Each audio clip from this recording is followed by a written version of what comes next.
Okay, so BMW i8, awesome butterfly doors. It's a hybrid, and I am excited to drive this hybrid. Blue seat belts are appropriate. All right, so today, ladies and gentlemen, we're in pretty much one of the coolest hybrids ever. Never thought I'd say that out loud. But with the 918 and the P1 and everything else, they've gotten really cool. This is the BMW i8. It was, there's a GTR in front of us. The BMW i8 was one of the first ever concept cars I've ever seen where the concept looked exactly like the actual car. So that is really awesome. The first time I ever drove the BMW i8, the owner of this car, ThatDudeinBlue, was sick. And he was like, David, I need you to do something for me. I'm like, what is it, man? What can I do for you? He goes, I need you to go get me some pizza. And I was like, so what car do I take? And he just threw me the fob to the i8, and I was like, oh, all right. It was so fast, I never got to show it on camera, but now we're here. A 3-cylinder turbo, and it's one hell of an engine, believe it or not.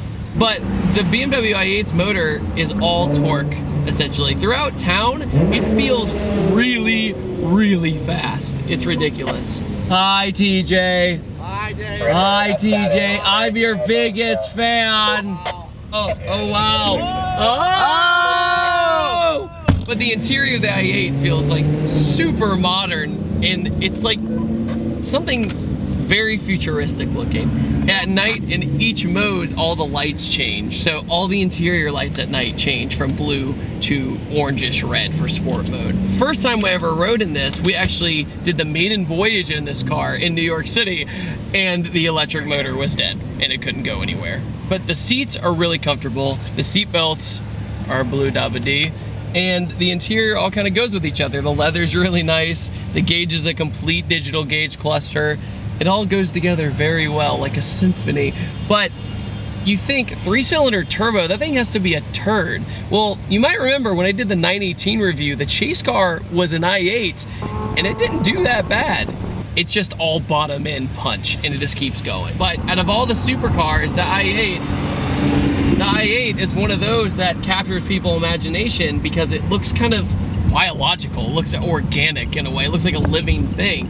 But when we took it on the maiden voyage in New York City, people didn't really notice it that much until we opened the door.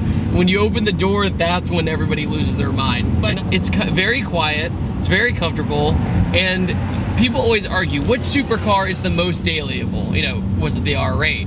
Or is it the Huracan? Or is it the GTR? And I'm gonna vote this one. It gets great gas mileage with the electric motors, and along with that, 3-cylinder turbo, small displacement, gas mileage. But the i8 has one disadvantage, is it doesn't really make a sound. I mean, it makes a sound, but it's through the cabin. You know, they pump it through the cabin. And I don't think it sounds bad, but when you're around a Liberty Walk GTR and an Huracan, you feel kind of left out of the pack.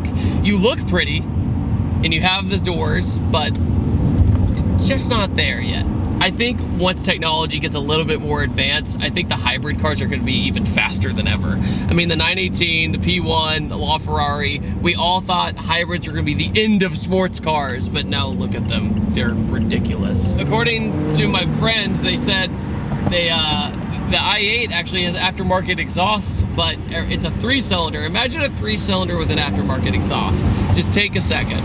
Let's not do that. No, out of the group we're in, that you can't see because my GoPro decided to overheat, unfortunately. This is by far the classy one. It's the classiest. Sport mode.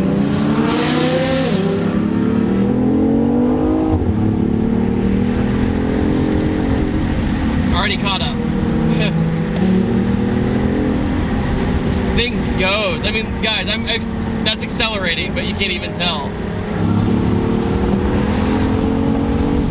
Put up the windows, look how quiet this is. But inside, see, it's pumped through the cabin. It's kind of cool because you hear the electric motor start whining too. But yeah, if you want any kind of driver analog, you know, kind of feeling that you're driving a sports car, you have to have the windows up. With the windows down, you just feel like you're driving a really fast, silent thing.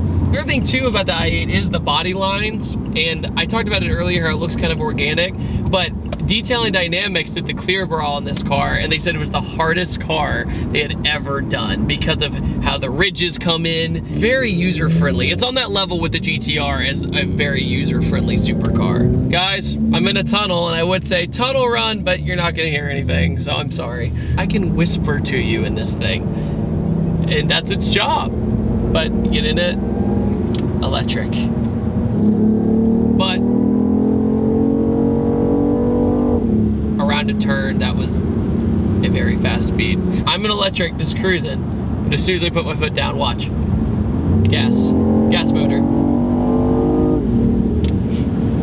Easy. So if someone were to ask me what's the best way to describe the i8, I would call it a baby 918. The 918 is good in every single way, and I was very privileged to drive that car. You know, I was nervous driving that car because of obvious reasons, but the i8 feels like home. It's very homey inside. It's comfortable. It's quiet. With this, one-handed, I have no worries that I'm gonna get around that turn or anything like that. And it pulls really hard in the bottom part of the RPM, so you're still having almost just as much fun. It's just with the 918, in order to get that feeling of sensation of we're going fast, you had to be going well above like 120, 130 miles an hour, which I would never do.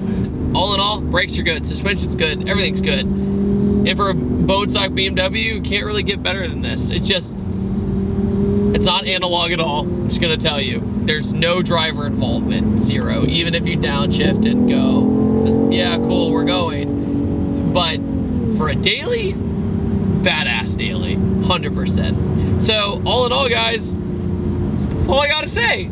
It's a great car. It's a fun car. Would I choose it as my supercar? I don't think so. But do I love it? Yeah, it's great. It's great for what it does. And on that note, guys, thanks for watching this quick little review video, and I appreciate every single one of you guys watching. I had a great time, and gonna go have some fun. See you guys later. Have a great day.